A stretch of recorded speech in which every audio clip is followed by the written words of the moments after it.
Why, look, everybody, it's Lill from CMHA. Lill, it's great to see you. Always love when we get together and talk. I want to talk a little bit about what just happened last month was your mental health week. And it was based around the theme of compassion. Am I right? Yes, compassion connects was the tagline. Yeah. I think that's important because my subject today is just, we do a lot of podcasts for charities and everybody's looking for volunteers and help and money. And there seems to be a community burnout right now. And I don't know if it's, because of the pandemic. I don't know if where everybody's so caught up in their lives.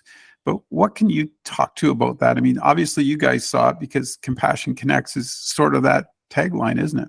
Yes, yes. And you're absolutely right, Dave. There certainly is a community burnout. That's definitely the cross section in our country, not just our area here. And that's why the theme for Mental Health Week this year was Compassion Connects, because we have seemed to have lost or just misplace our compassion. And I think a lot of it, we're still feeling the ripple effects of COVID, where everyone was impacted greatly in every aspect. So we're just trying to build that all up. But also there's been a lot of change in people's attitudes and opinions due to, people's opinions and, from our neighbors to the south and all that. And I certainly don't want to get into politics, but, definitely there has been a shift in people's opinions and the way they look at things. And this also leads to community burnout as well, right?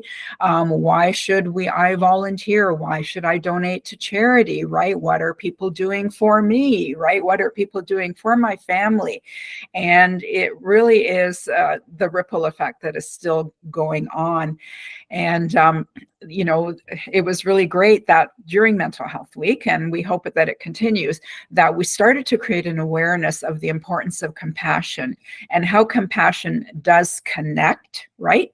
So if you are compassionate to a person, imagine how it makes them feel, and vice versa when compassion is shown to you. So we need to remember what it was like when we treated everyone with respect and when we really valued, charities and the work that they do, and start thinking outwardly instead of inwardly, which unfortunately has happened for a myriad of reasons over the past few years. So let's get back into what it used to be like if we can. I think too, my theory is that when we had the pandemic and it made the world smaller because you were seeing pictures from all over the world where what was going on. But with that, we sort of saw this bigger entity and we became more self-centered, but then we forgot to step back and sort of solve the small problems around us in our own communities. And I think and I can understand how people would get caught that way because then all of a sudden you're like, well, what the heck? Like you said, what are you doing for me? But if we don't stop and sort of look around and sort of, share our skills, it doesn't have to be about money. It can be volunteering and just get back to that sense of community for all of us. I think that social awareness is sort of on a smaller scale dissipated a bit. Yeah, you're absolutely right. The social isolation that was a result of the pandemic when we were all locked down, we kind of forgot what it was like to be in a community and interact again. So we're slowly getting back to that. But it's really important to continue that and remember that connection is very important. Get back and interact in the community. And I think looking at those two things and just remembering that we are a community, and that will really lead to, improving the community burnout, which is definitely there. I love that concept because definitely there is a community burnout. Yeah. And this is another question I have, and I don't know if, maybe it's more of a statement, but I kind of feel since the pandemic and coming back at everything that social boundaries changed. I don't know if I can say that, I don't really have anything to back that up, but my gut feeling is that we shifted somehow, and maybe it wasn't in the best way right now. We need, like you said, we need to get back to these basics, but it was because of all that and all the turmoil in our lives that those boundaries kind of turned a bit more. And I don't know how you realign that, to be honest with you, Lill, because I think it happened differently everywhere in different phases of it. So you saw that with with just the general public, and maybe stepping back, looking at family and local charities first is the way to go. Absolutely. And it's going to take time, right? Because we did become very insular, right? We were taking care of our families, taking care of our businesses, getting on with life and just protecting our families and our own well-being for 3 years. Yeah. So now to get back into, well, it's not just about me anymore. We need to get back to that. And it is happening. It is slowly happening.